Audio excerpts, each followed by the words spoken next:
it's a horrible, wet, rainy day out there today. So I just thought, whilst I'm sat in the cab, just got home from the gym, I would show you some of the things I've been doing inside already.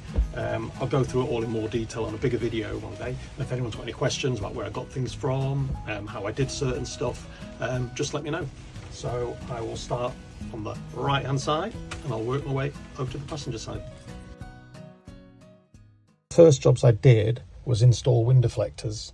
As you can see, these are push-in ones, they're not adhesive ones, so they can be taken out. Really, really good. I'm glad I went for this model after a bit of advice. I was unsure whether to put them in or not sure if they do anything really. They're tinted, so they do actually stop the sun, especially in winter. Coming in the side window when the sun's low, you're not getting dazzled from the side, which is great. And I've been using them over winter with the window down, no rain getting in, no dirt getting in, and it's great. You can actually have some fresh air blowing in the cab, especially if you're trying to demist it, if it's a wet muggy day and it's all coming in. So they're great. I put some deeper A-pillar trims on. That means I can run a lot of cables down through them. The standard ones are quite shallow. These look exactly the same, but they are a lot deeper, and I've got a lot of electrics going in here. There's a 4-camera system that I've started installing. Yeah, so that just helps out with that. And also, when you start getting a bit old and decrepit like myself, getting in and out of these vehicles, I want to say it's difficult, but it could be embarrassing if you slipped. So I've installed some grab handles, some nice big metal ones, so that makes things a lot easier. I've still got the one on the passenger side to do. One of the best things I've done is install one of these armrests from One Stone from Australia. In the UK, we only seem to have these little crappy plastic ones that you can get. These are amazing. These are really padded, and you've got no choice when you're driving in a Defender. Your arm is on there. It's as simple as that. It is on there. And although, as you can see on the passenger side, you've got a little bit of an arm. That's only on the Pumas. I think on the other series, it's a lot more jagged and hurts a lot more. But these are just a game changer. It's so comfortable and really, really soft. So moving on. The steering wheel.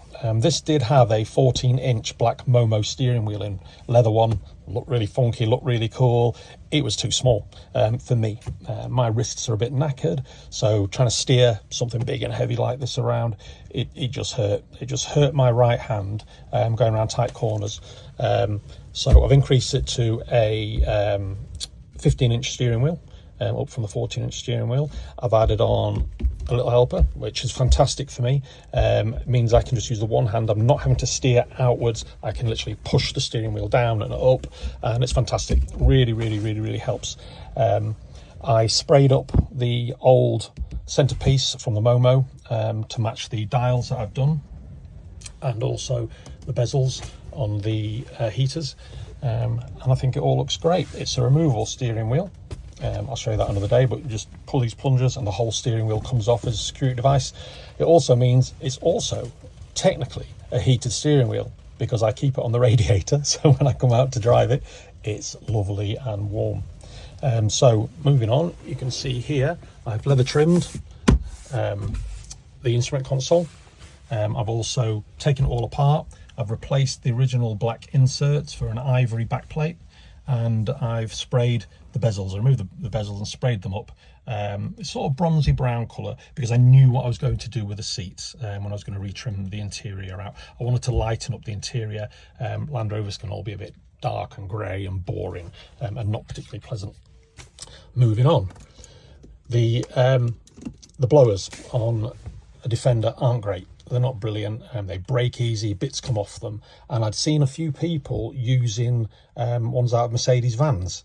I thought I'd give it a go. It's a bit tricky, you've got to do a bit of adjusting, but to be perfectly honest, it's not that hard. You simply pull out, you grab the middle of the old one, pull it, the whole thing will come out. You then get the new one, and you've just got to cut off all the excess plastics. I removed the bezel then and again sprayed it to match everything else to make it all nice and pretty.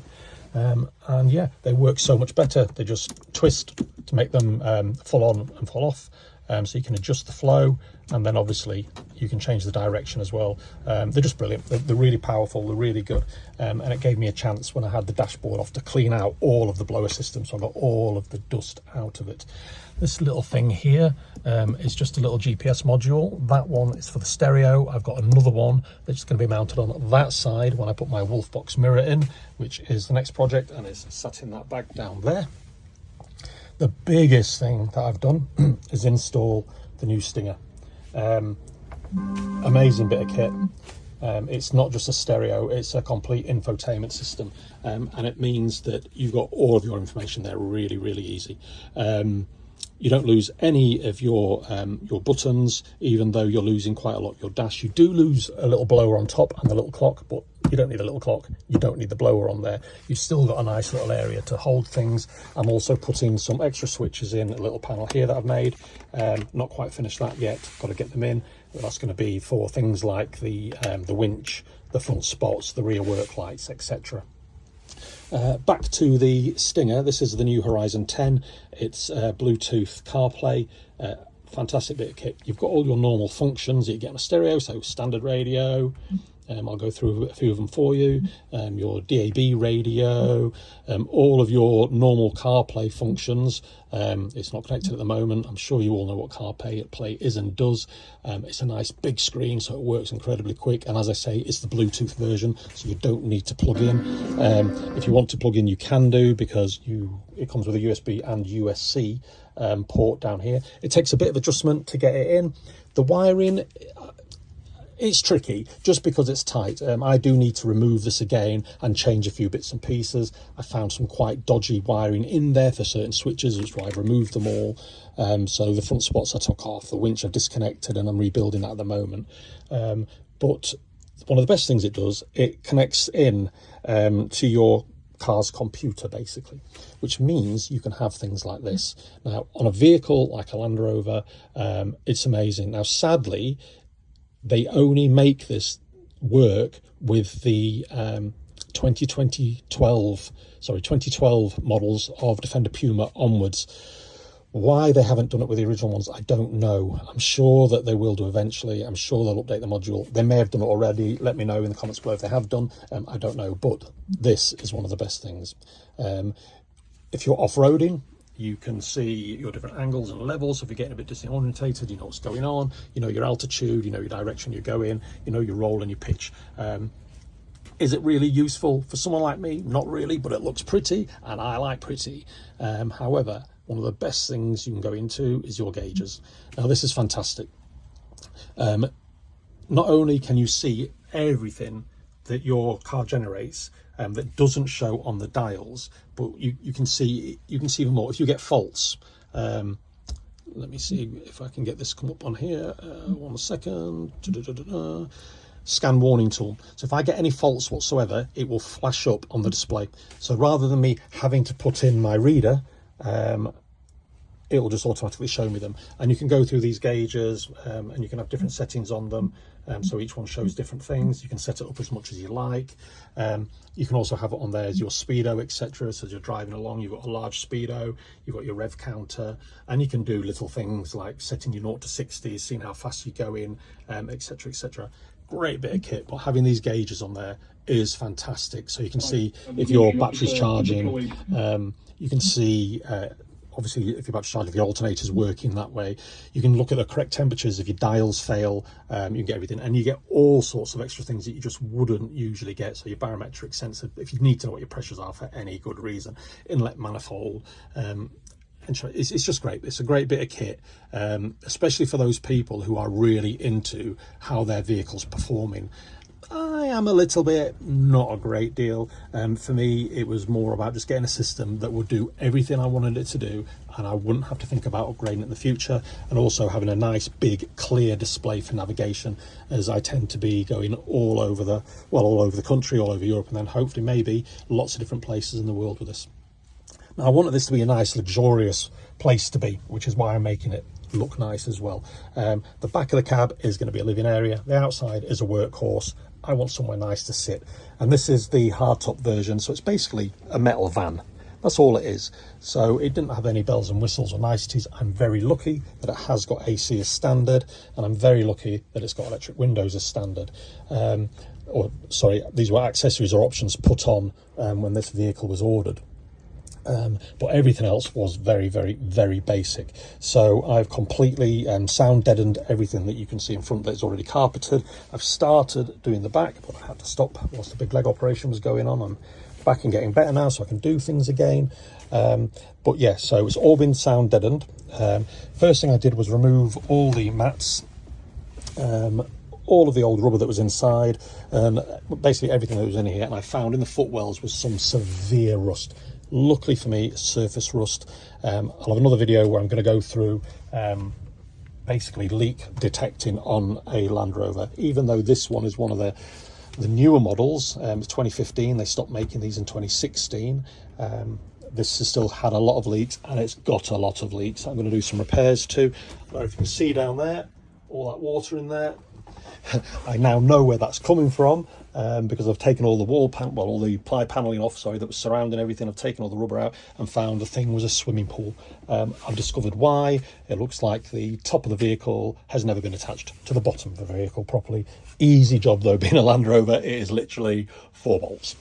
So that's going to get sorted out. A few other little bits and pieces that I did. Change this over here, so it used to just be a panel. It's now a little storage area, a little glove box. I've also leather trimmed this. The grab handle, I've leather trimmed that. I do have the same arm support to put on that side. And yeah, that's pretty much everything so far. I've leather trimmed the old white vinyl sun visors. Need to fit to the other one, but that's all going to get done once I've decided what's going on up here, and once I've installed my Wolfbox rear view mirror, which is a dash cam. So it's got a front facing camera and a rear facing camera. The rear one I can have on permanently, although I do have a window here. You can't see a thing out of it. Just ordered a window that I'm putting in there. However, I've got 4 cameras, for a 4-camera system going in, because trying to turn left in these vehicles on a junction that is positioned right is almost impossible. You can't see a thing. It's incredibly bad visibility.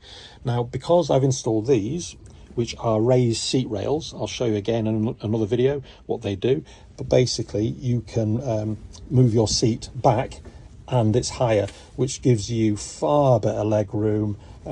If you're a short arse like me, I'm only 5'11", you've still got plenty of headroom, but it means that you can stretch out.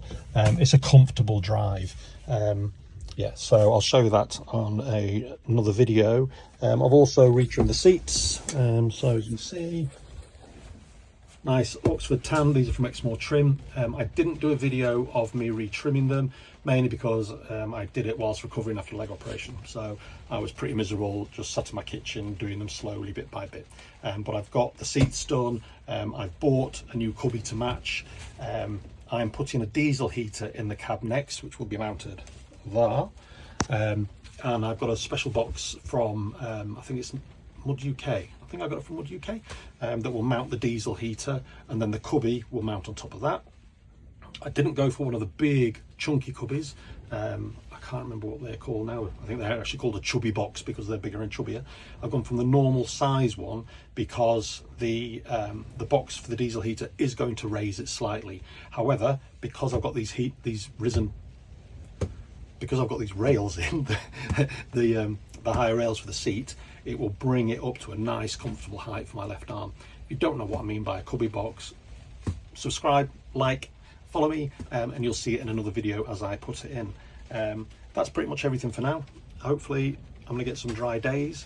I'll do a few videos of me finding these leaks, fixing them, because you might not realize that your Land Rover is very, very possibly doing the same thing as mine, because these areas are hidden in a normal Land Rover, and they're behind panels. You would never know they were there, and you would just keep thinking, where the hell is that water coming from? I've also devised a way of stopping the water from running under your bonnet.